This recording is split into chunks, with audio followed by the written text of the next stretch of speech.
السلام علیکم عزیز طلباء اور طالبات، امید کرتی ہوں کہ آپ سب خیر و عافیت سے ہوں گے۔ آج آپ کا آف لائن سیشن میں پھر سے خیر مقدم ہے۔ میں آپ کو آج علامہ سر محمد اقبال کا نوٹ لکھا ہے، وہ میں پڑھوں گی، آپ نوٹ کرنا ساتھ ساتھ اپنی کاپی پہ۔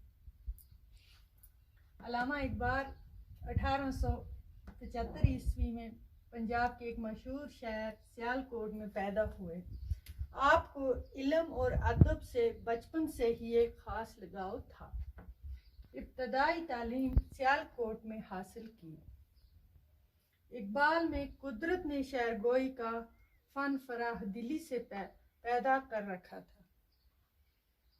BA کی تعلیم کے لیے اقبال گورنمنٹ کالج لاہور میں داخل ہوئے۔ اقبال مزید تعلیم کے لیے ولایت گئے تو وہاں بھی انہوں نے اپنے قابل استاد آرنلڈ سے بڑا فائدہ اٹھایا۔ یورپ کے سفر میں اقبال نے کئی اکابر اور افاضل کی صحبت سے فائدہ اٹھایا۔ وہاں سے بیرسٹر بن کر ہندوستان لوٹے تو اپنی ساری توجہ بیرسٹری کے بجائے وہ وکیل بنے، وہاں کے بجائے شاعری کے لیے وقف کر دی۔ گورنمنٹ کالج لاہور میں آپ فلسفہ کے پروفیسر مقرر ہوئے، لیکن جلد باز پروفیسری سے دست بردار ہو کر اپنی قوم کو خواب غفلت سے جگانے کے لیے شعر کا تازیانہ سنبھال لیا۔ اقبال کا کلام نہایت مقبول ہوا۔ آپ کے اردو کلام کا مجموعہ اول بانگ داران ہے۔ اقبال نے 1938 عیسوی میں لاہور میں وفات پائی۔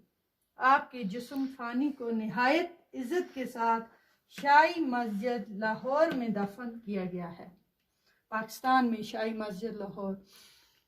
اقبال کے کلام میں انسانیت کا تصور بہت بلند اور مکمل ہے۔ اقبال کے سینے میں اسلام کے لیے بے اندازہ درد تھا۔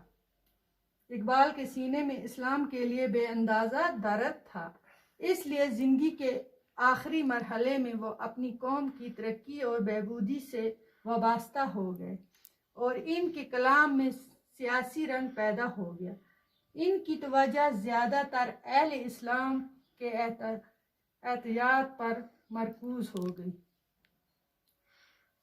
یہ اردو زبان کی خوش قسمتی ہے کہ اردو کو ڈاکٹر اقبال جیسا باشعور اور باصلاحیت شاعر ملا۔ اقبال کی ایک مشہور شعر ہے، خودی کو کر بلند اتنا کہ ہر تقدیر سے پہلے خدا بندے سے خود پوچھے بتا تیری رضا کیا ہے۔ یہ آپ بچوں نوٹ کرنا کاپی پہ اور یاد بھی کرنا۔ تب تک کے لیے خدا حافظ۔